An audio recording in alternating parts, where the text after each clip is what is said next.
Hi, this is Randy. Welcome to my channel today. Glad to have you. Hope all is going well with you. God's been good to me. We're going to talk about what makes you happy. What makes you happy? Just before we do, I'm going to ask you if you would please subscribe to the channel. Give me a thumbs up if you want to make a comment. I'll get back to you as quick as I can. These are the things that help me build the channel. I have to get to a certain level before they offer my video to other people. Thank you. Commercial's over. Appreciate it. We're going to get into what makes you happy. Colossians chapter 3 and verse 2. Set your mind on things above, not on things of the earth.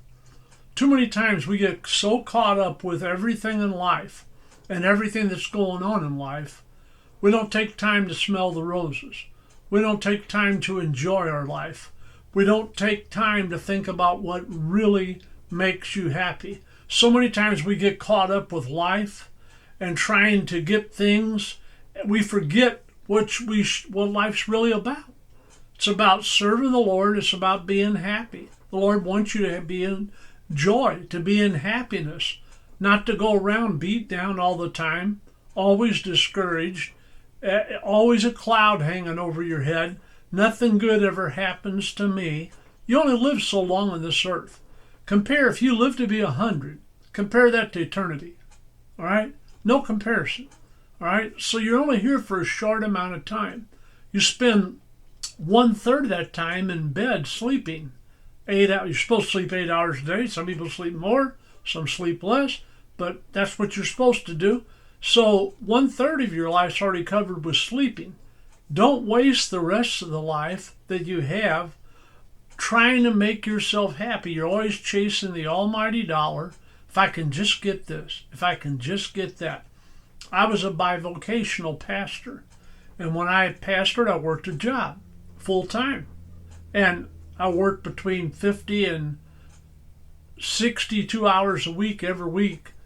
And for 3 years, I worked 70 to 72 hours a week without praying, studying, preaching, running the church on top of that. So I put in a lot of hours. And sometimes you get so busy, you don't have time to be happy. You get so busy with this life, you get so tired. When I got a time off, 13 weeks one year I worked every day, Monday through Saturday, and I worked, during that time I worked 72 to 75 hours during those weeks. Then I preached on Sunday. When I got home, all I wanted to do was lay down. I was completely wiped out and completely tired and wanted to lay down. Why? Because I was so caught up with life and trying to keep up with everything that I wasn't enjoying life. So I switched jobs.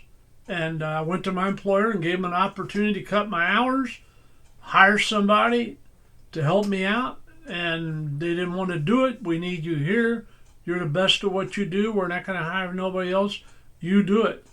I said, okay, adios. So what are you saying? What makes you happy?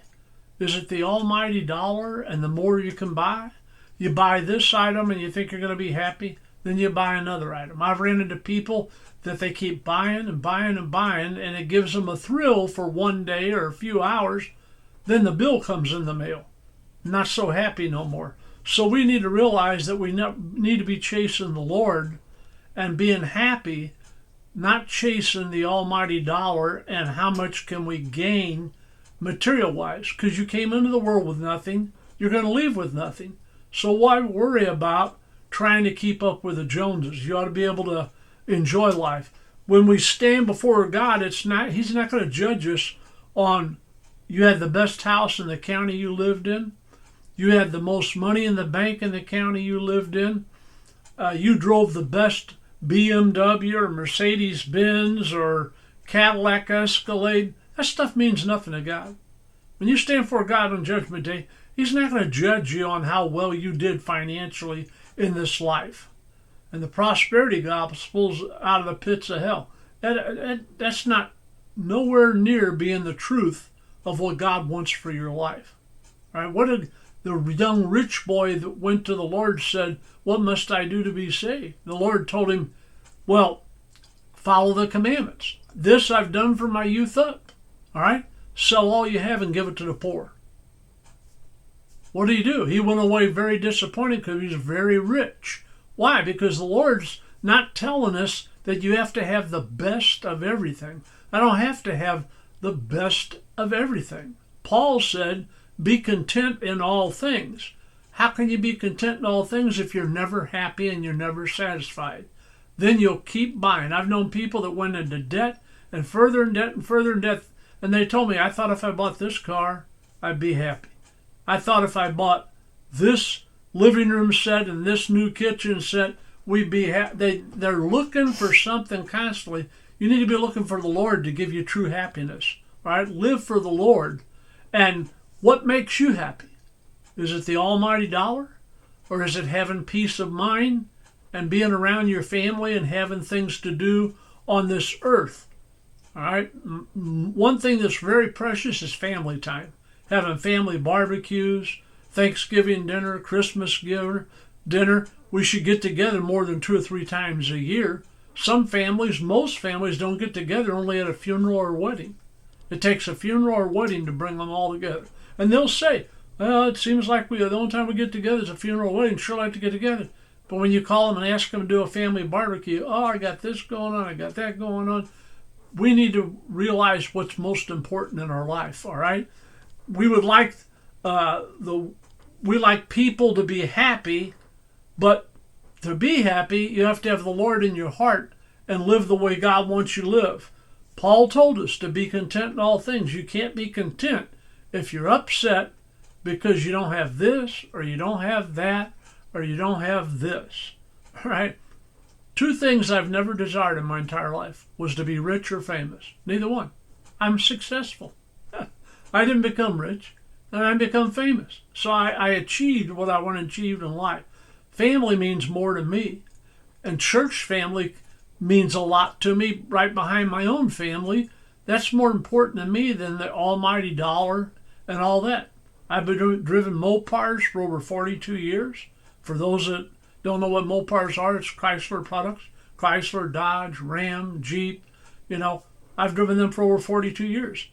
Tomorrow, I don't know who it would be. Nobody in my family's rich. But we always hear people say, if I had a rich uncle, he left me, if somebody left me $10 million tomorrow, tax-free, I'd still be driving my Ram truck. I wouldn't go out and buy a brand new vehicle. Don't need it. Don't want it. I like what I got. So Paul said to be content in all things. When you get content in all things and realize there's things more important than money, and when you realize that your God and your family and your friends bring so much good to your life that it's something that money cannot buy. And I've known people that were pretty well off, or they came into a lot of money from a inheritance or whatever. They've had a lot of friends. When the money was gone, hardly anybody ever talked to them. Why? Because it was the almighty dollar. So learn to be content in all things and take an inventory of your life. What does it take to really make you happy? If it's the Lord in your heart, putting God first, family second, friends and your job third, then you're in right order. But don't go around being dissatisfied all the time. You can't enjoy life that way. Find out what makes you happy. It should be the Lord, and it should be family, friends, things that money cannot buy. Thank you so much. Don't forget to subscribe if you would. Thank you for your time. This time till next time, old Rev May signing off. You have a wonderful day, and God bless you.